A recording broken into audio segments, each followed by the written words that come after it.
Getting better, Mario and Luigi worked from 5 until 10, twice a day in a brand-name hotel in San Diego.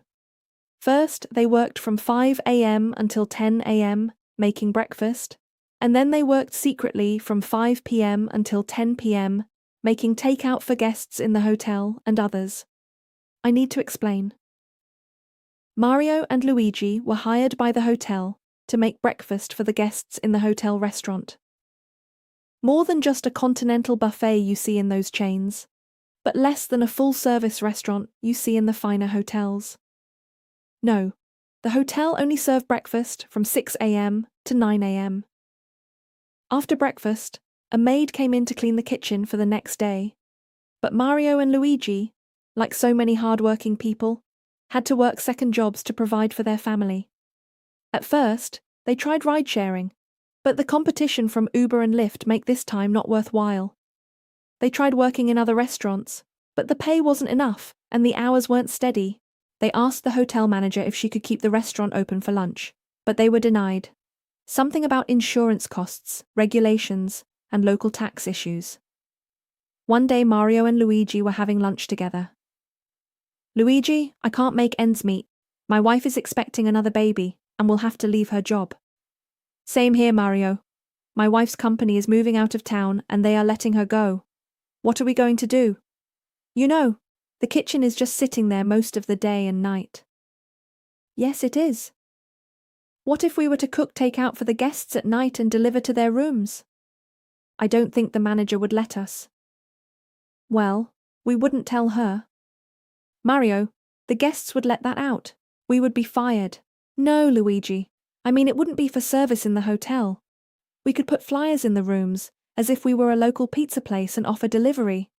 Then we cook the food in the kitchen and deliver it to the rooms. The guests wouldn't know the food was prepared here.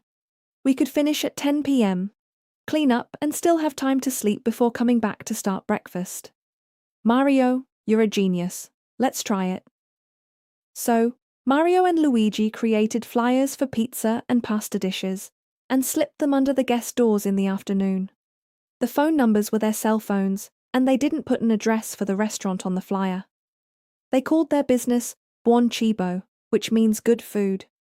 Luigi's cousin Tony delivered the food, hot and ready to the rooms.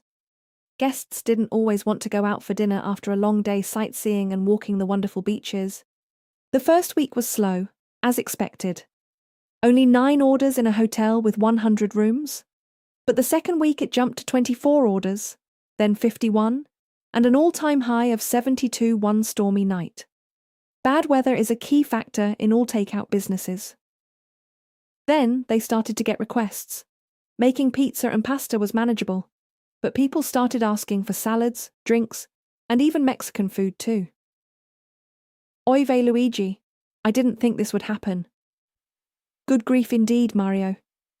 We can't handle that many foods, not to mention the added costs for supplies and where to put leftovers. But we're committed now. What if a guest started making inquiries to management? Or tried to find our location, maybe calling the city to check on our license? Should we just close up, like some local business shutting down? That would raise as much suspicion as serving more foods. Maybe we could outsource the orders for Mexican food. You mean get takeout from another restaurant and say it was from ours? You're forgetting we don't have a restaurant. Oh yeah. Well, we have to do something. People are starting to think we have this great place to eat. I saw us listed on Yelp and Twitter today.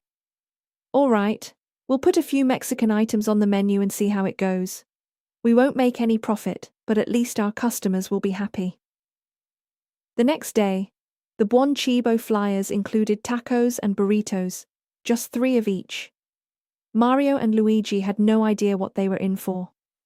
Once they offered tacos and burritos, the orders transitioned from Italian to Mexican.